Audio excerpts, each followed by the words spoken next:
Again the house at the end of a bus route, again the fish and chip shop lunches, working together in that front room, Tony saying I could gather a whole range of material if I just listened to the gossips who stood, sometimes for an hour or more, outside the front window and who could be heard perfectly clearly. Working. More specifically, this time, on and around my first novel, discussing, improving, refining, deleting. Perhaps I exaggerate, through the pain of his absence, now, his interest in the book was not so great that he spent days with me, though hours, certainly, reading and correcting. I could not really have asked for more in view of the pressures of his own research, but his contribution was very important to the book. His criticisms were nearly always constructive, and after he had read it I was more confident in what I had done, that it had passed the scrutiny of someone whose opinion I respected, whose judgment was based on academic standards which, even more than my own, were given some sort of objective, or at least collective subjective, value. And I must have been near to a final draft at that point, was not at the end, but had been showing it to him in sections of a couple of chapters at a time. And I must have been towards the end, on this visit, though not at the end, that came later. One lunchtime at least we went into the city, this city, for lunch. Perhaps Tony had had to go into the university library for some thing. I do remember visiting the library once with him. He was proud of having 4 times the permitted number of books out at any one time, though perhaps it was a facility granted him as a postgrad. It may not have been on this occasion to the library. But certainly this was my first visit to a huge covered market. Mainly food, bright lamps, oil, were they, not acetylene? No, surely they must have been electric? And I did get him into a pub. Tony was thirsty myself, and we played darts in this pub near the covered market, yet that must have been in a public bar, and at about the same time, on the same visit I remember being in a saloon_bar and there came in the art student friend of Unce, who had made me laugh so much when I was recovering from being ill on a previous visit, and this time he was with a client, in a very different mood, not trying to make the client laugh, very much depending on the other man for his mood. I could see, the client must have been an important one. Tony told me, when he had nodded to him casually, and we were out of their hearing, that he had joined a group of design consultants and they were doing very well, and had evolved a very effective scheme by which each of the partners took 1 year off in 4 or 5, still on salary, in turn, in order to travel the world and keep up with what was going on in other places, in other fields, and so on and so forth.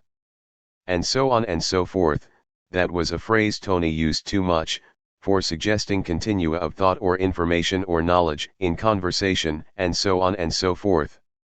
To end almost every sentence, on one occasion, I remember, it annoyed me, the repetition, and I only just forbore from telling him about it. Then, at one of those times I had to shut my mind off. And the army surplus shops we walked round at lunch hour, yes, and June joined us on that occasion. June was pregnant then, they had decided to have a child, he had taken a job at a teacher training college at Lincoln for the next year, starting in 2 or 3 months, and everything was going for them. But Tony told me one morning there in the house how he was very worried about how on one occasion she fainted, or her heart stopped, and he thought he'd lost her. He said, those were his words, but she had recovered quickly enough, and there had been no repetition, though he feared there might be. That I remember most clearly, sitting at the table in the kitchen and being told of the incident, the chair across from mine being pointed out as the one where it happened to her, and we were having one of our little snacks, rests from working, mid-morning coffee and biscuits and bread and cheese, I suppose, something insubstantial like that. And at another point Tony saying, I'm interested in this baby too, you know. This at some unintended slight of June, or disregard of her in some way, I don't know, in some remark he made he must accidentally have shown what she mistook for lack of interest in the baby. What keeps recurring in connection with this incident is a penguin of was it David Garnett's Aspects of Love.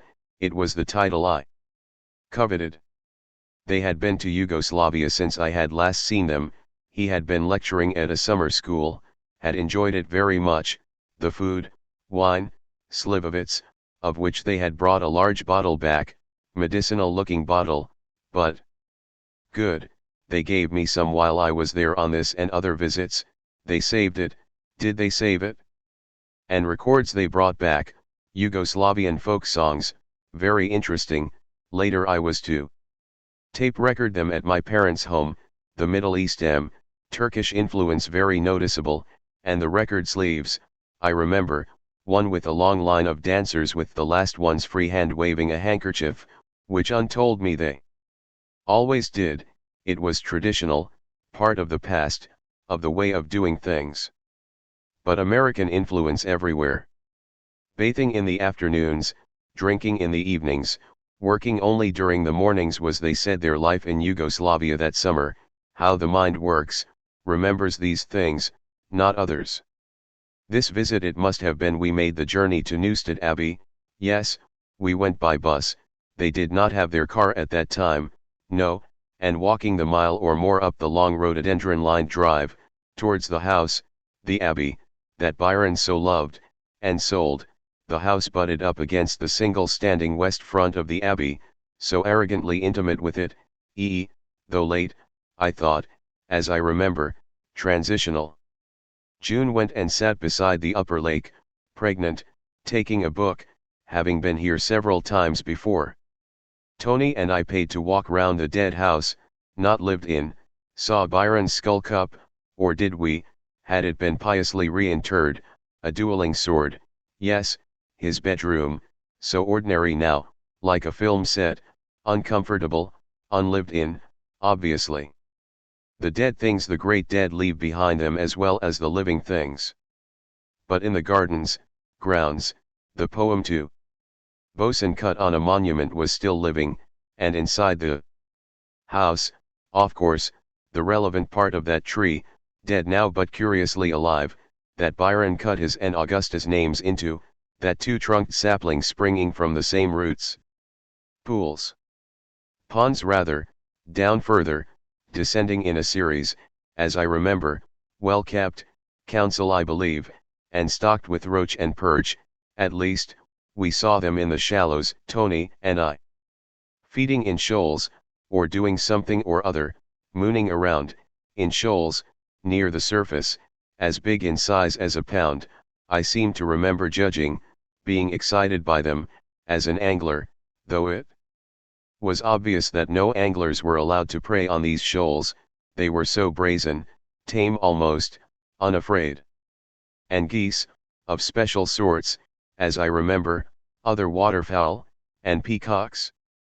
Were there peacocks? They would have fitted, peacocks, but I do not think that I can remember there being any. A Japanese garden. On the lower level, no, that is somewhere else, yes, Sheffield Park, not Newstead. The lakes are somewhat similar in pattern, the way they descend. Or is there? I cannot remember. Perhaps there are Japanese gardens at both, the small scale, lilipens, fish, gently running water, dwarf shrubs, are they called? And our attitude towards Byron, one of the poets Tony and I both admired very much, but towards his dead relics affected unconcern, made jokes about them, as circumstance afforded, as I remember, cannot recollect any of them now, but there was an easy atmosphere. Tony could at least joke about academicism. What a pity that I only heard after his death that exact definition of academicism as yesterday's answers to today's problems. I think he would have enjoyed it, not openly laughed at it, perhaps, he not often did laugh outright, with me, at any rate, as I remember, but he might then have pointed out the absurdity of all generalizations, and that my own work owed much to study of the past. And perhaps it was on this visit that one evening I went off alone into the city.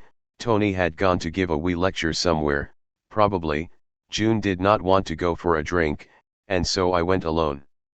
They recommended Yeats's, happily, and I came back with a poem, with the idea for a poem, and a few lines of it, too, which I worked into a poem later, at home, in London, and sent it to them.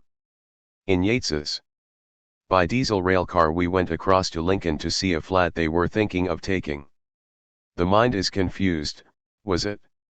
This visit, or another, the mind has telescoped time here, runs events near to one another in place, into one another in time. Walking the heights, the steep stony narrow streets to Lincoln Cathedral, not so much interested in its very the west front decoration carried unusually across the full width of the towers, in the event, in my going alone, as in the grassy ring enclosed by a partly ruined tower in the castle across from the west front, which had later served as a prison, trees, shady, well-trampled soil as well as grass, with small gravestones marked only with a number, was it, or initials, hanged men. I could not determine whether they were murderers, deserters, traitors, or unlucky, just unlucky, unfortunates. Their flat, putative flat, over shops in the high street, or the main road, which was broken in the middle by a level crossing, dividing the main street, it looked to me, into the better off parts and the less well of. Yes, that level crossing, above it towards the castle and the cathedral, were the older parts, the richer parts, it was noticeable, whereas below the crossing the development was cheaper, cinemas, bingo, and garages, shops with accommodation above, which was what Tony and Un were looking at, the accommodation above, anyway, a cycle shop I think it was. But a large, a pleasant flat, plenty of room for them both and his books and the coming baby. A long room for a kitchen at the back, their own entrance, one flight of wooden steps up, and a low-level WC unit with bath and sink in a matching pastel shade of blue, I think. Though I deplored its color, I congratulated them on this suite, a real symbol of their having arrived, of their not having to live as students anymore, on a student's income, and I was very happy for them. He was to lecture in English at some training college while finishing his PhD. He would still have time for finishing his research, the thesis on Boswell.